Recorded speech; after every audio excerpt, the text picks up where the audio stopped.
Hello little friends, welcome to Online Storytime. Today I am going to tell you some remarkable incidents from the wandering days of Swami Vivekananda.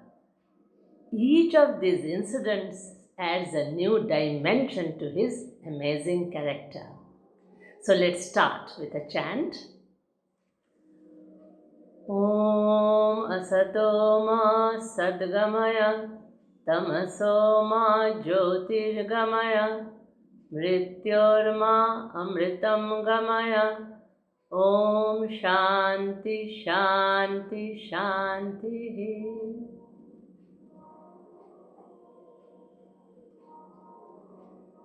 First, we will see how Vivekananda made his first disciple.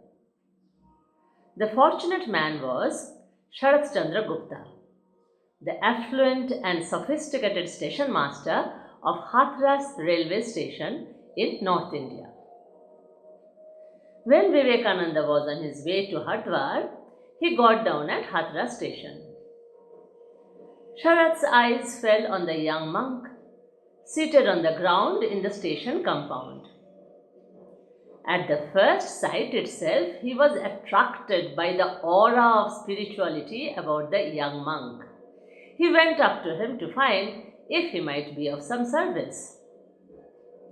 So Sharat asked him, "Maharaj, are you hungry?" Vivekananda replied, "Yes, I am." "Then please come to my quarters," said Sharat. Vivekananda asked with the simplicity of a boy, "But what will you give me to eat?" Quoting from a Persian poem, Sharat said, "O beloved, you have come to my house. I shall prepare the most delicious dish for you with the flesh of my heart."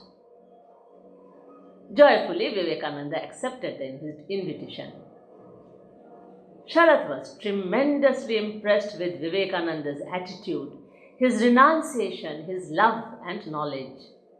So later, Sharat said, "Here I am, Maharaj. Please make me your disciple and take me along with you. What do you want me to do?" Vivekananda said, "If you want to be my disciple, will you obey me always? Can you smear ash on your face?"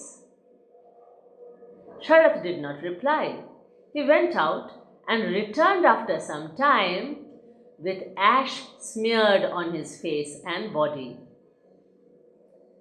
Then Vivekananda demanded, "Are you prepared to take up the begging bowl and the kamandulu and work for the great cause?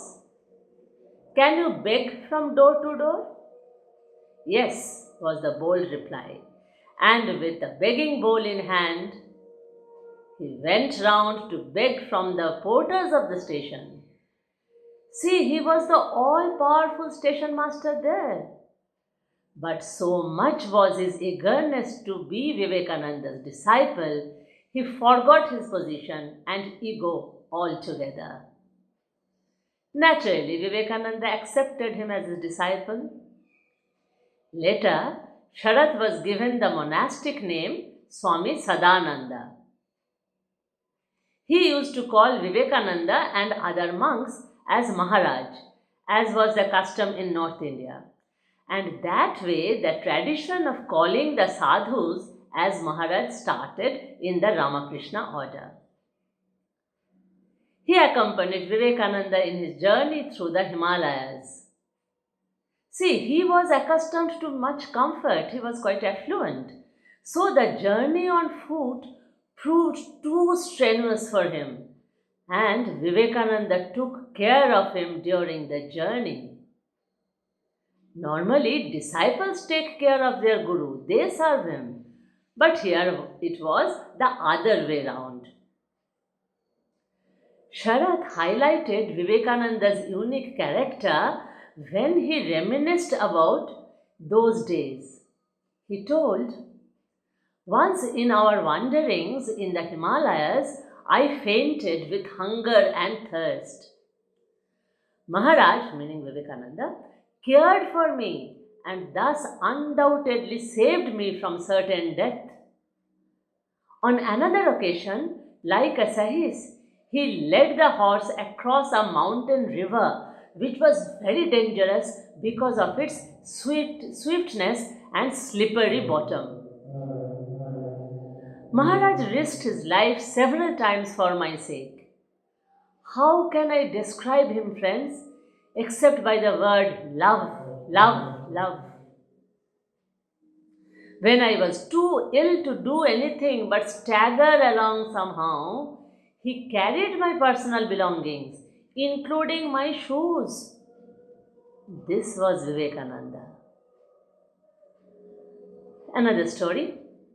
While at Varanasi, Vivekananda received the heartrending news of the passing away of Balaram Bose, the great householder devotee of SriRamakrishna. He was plunged into a sea of grief. His host in Varanasi was a Sanskrit scholar. He opposed Vivekananda's being upset by someone's death.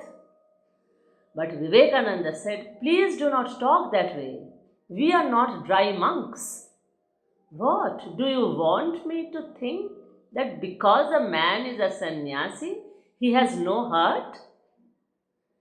And with the intention of bringing solace to the bereaved family, who was all devotees of Sri Ramakrishna, Vivekananda left Varanasi and came to Calcutta.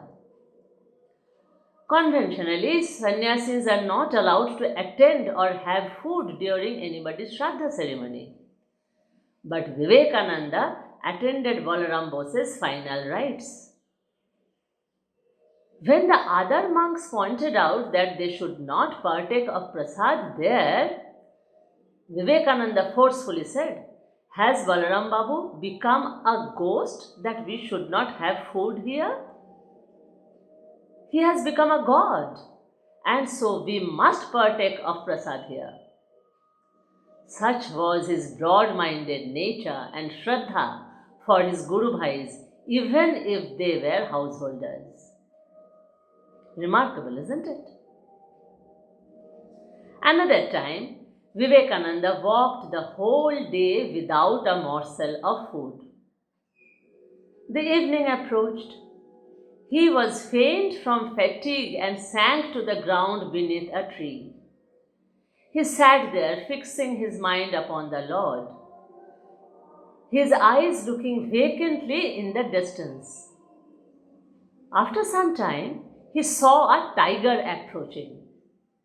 Nearer and nearer the tiger came. Then it sat down at some distance from him. Vivekananda thought, instead of being afraid, he thought, this is right. Both of us are hungry. After all, this body has not been the vehicle for God realization, and by it no good to the world will possibly be done. It is well and desirable that it should be of service at least to this hungry beast. See, he was ready to be the food of the hungry tiger. He considered that to be a good use of his body. He was lying there all the while, calm and motionless, waiting every moment for the tiger to pounce upon him. But for some reason or other, the animal went off in another direction.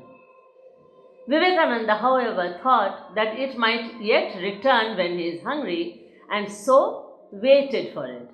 But the tiger did not come, luckily for us. At another time, while traveling afoot in Gujarat, he was passing through a desert. The scorching rays of the sun poured down upon him. His throat was parched, and nowhere near did his eyes find a human dwelling.